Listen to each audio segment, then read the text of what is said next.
Assalamualaikum warahmatullahi wabarakatuh. Perkenalkan, nama saya Sri Kurnia Ayu Marpaung SPD. Saya bekerja sebagai guru di TK Negeri Pembina Kecamatan Datuk Bandar Timur, Kota Tanjung Balai. Di sini saya akan bercerita atau mendongeng dengan tema perempuan berani bermimpi. Selamat menyaksikan. Pasti ada jalan. Kisah ini menceritakan perjuangan seorang perempuan untuk menggapai cita-citanya.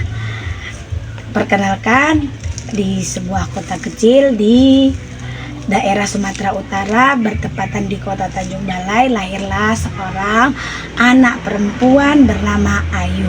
Dia mempunyai seorang ayah yang bekerja sebagai pedagang kecil yang bekerja menggunakan sepedanya, dan mempunyai seorang ibu hanya bekerja sebagai ibu rumah tangga, dan dia mempunyai 6 saudara. Dia anak kelima. Kehidupan mereka itu sangat sederhana, tapi dia tetap bersyukur dan semangat karena dibesarkan dari uang yang halal atau rezeki yang halal dan penuh kasih sayang yang tulus. Sejak dia kecil, dia senang bermain bersama dengan teman-temannya. Dia bermain masak-masakan, bermain sekolah-sekolahan, dan pada saat bermain sekolah-sekolahan, dia berperan sebagai seorang guru. Dia termotivasi dari guru yang dilihatnya di sekolahnya. Dia melihat guru itu dengan menggunakan seragam dengan bangga, berdiri dengan tegap, memberikan ilmu-ilmu kepada anak didiknya di sekolahnya. Sejak saat itu dia bercita-cita ingin menjadi seorang guru. Setelah lulus sekolah menengah atas, dia memberikan ijazahnya kepada ayahnya dan bercerita, "Ayah, aku ingin melanjutkan sekolah ke perguruan tinggi."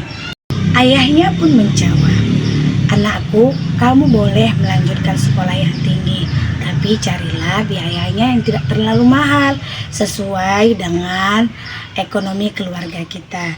Dan si anak pun berjuang mengikuti ujian, memasuki perguruan tinggi negeri yang biayanya minim.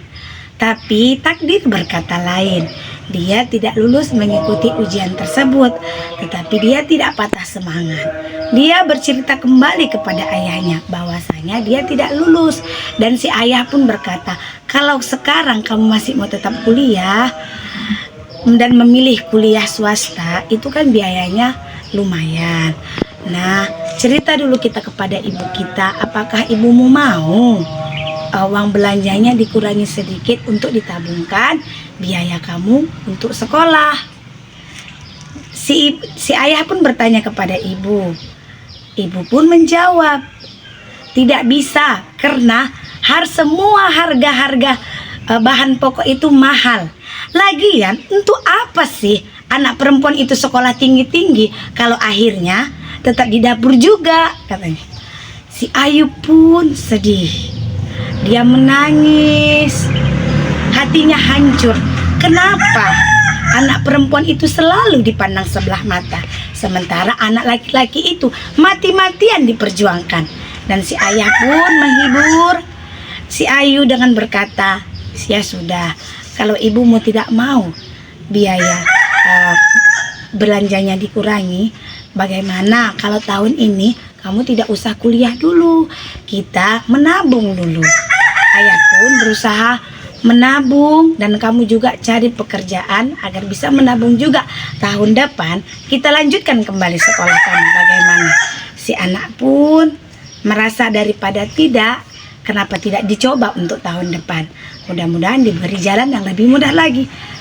Selanjutnya suatu hari, sepupu anak perempuan itu datang ke rumah dan bertanya, "Kenapa kamu tidak melanjutkan kuliah?"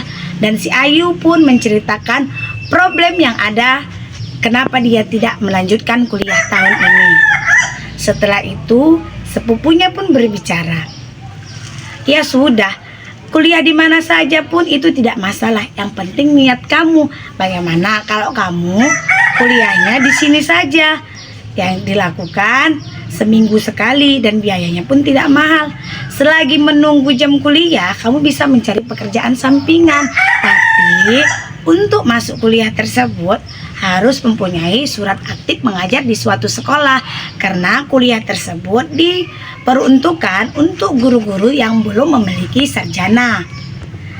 Dan si Ayu pun berdiskusi dengan orang tuanya, dan orang tuanya pun berkata, kenapa tidak dicoba saja dulu, mudah-mudahan ini adalah jalan salah satu diberi kemudahan oleh Tuhan. Si Ayu pun masuk ke sekolah taman kanak-kanak tersebut dan mengabdi tanpa bayaran. Dia bekerja dengan sungguh-sungguh agar cita-cita yang diimpikannya dapat tercapai. Sambil pulang dari sekolah, dia melanjutkan lagi pekerjaan mengajar les. Begitulah dilakukannya sampai dia menamatkan sarjananya.